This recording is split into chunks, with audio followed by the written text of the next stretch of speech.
How the Camel Got His Hump. Now this is the next tale, and it tells how the camel got his big hump. In the beginning of years, when the world was so new and all, and the animals were just beginning to work for man, there was a camel, and he lived in the middle of a howling desert because he did not want to work, and besides he was a howler himself.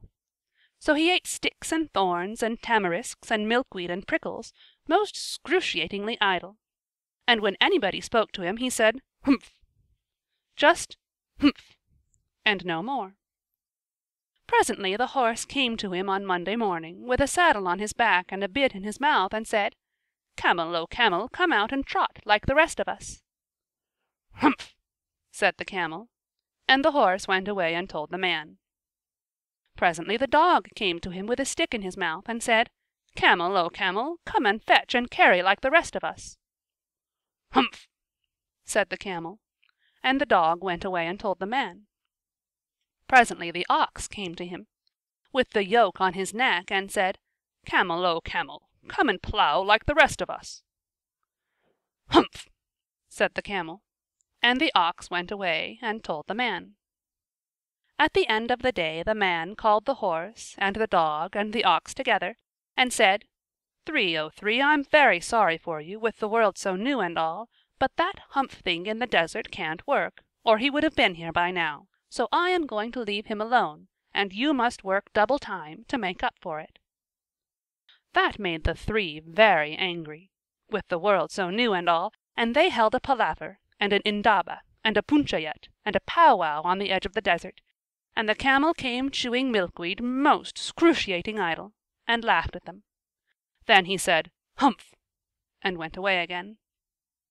Presently there came along the Djinn in charge of all deserts, rolling in a cloud of dust. Djinns always travel that way because it is magic. And he stopped to palaver and powwow with the three. "Djinn of all deserts," said the horse, "is it right for anyone to be idle, with the world so new and all?" "Certainly not," said the Djinn. "Well," said the horse, "there's a thing in the middle of your howling desert, and he's a howler himself, with a long neck and long legs, and he hasn't done a stroke of work since Monday morning. He won't trot." "Whew!" said the Djinn, whistling. "That's my camel, for all the gold in Arabia. What does he say about it?" "He says, 'Humph!'" said the dog, "and he won't fetch and carry." "Does he say anything else?" "Only 'Humph!' and he won't plough," said the ox. "Very good," said the Djinn. "I'll hump him, if you will kindly wait a minute."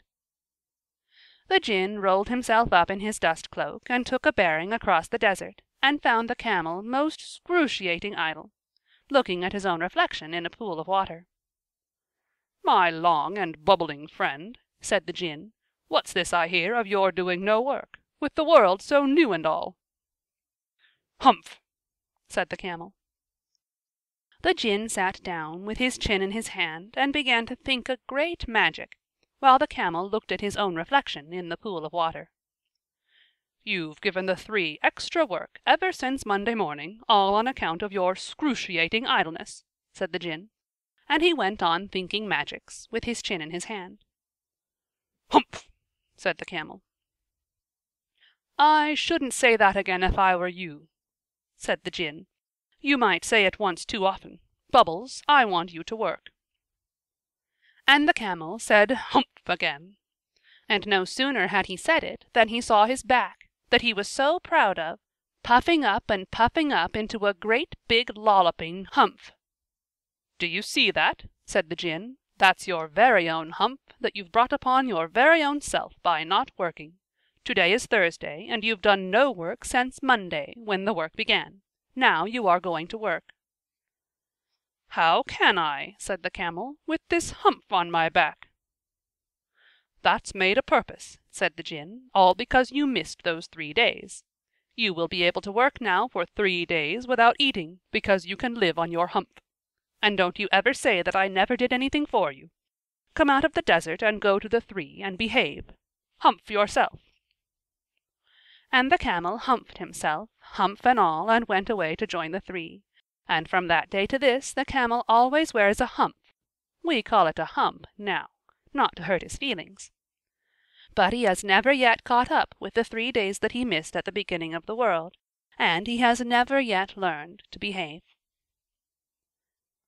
The camel's hump is an ugly lump, which well you may see at the zoo, but uglier yet is the hump we get, from having too little to do. Kiddies and grown-ups too-oo-oo, if we haven't enough to do-oo-oo, we get the hump, Camelia's hump, the hump that is black and blue. We climb out of bed with a frowsily head and a snarly, yarly voice. We shiver and scowl, and we grunt and we growl at our bath and our boots and our toys. And there ought to be a corner for me, and I know there is one for you, when we get the hump, Camelia's hump, the hump that is black and blue.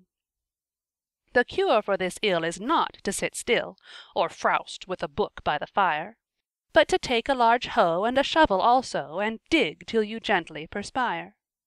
And then you will find that the sun and the wind and the gin of the garden too have lifted the hump, the horrible hump, the hump that is black and blue.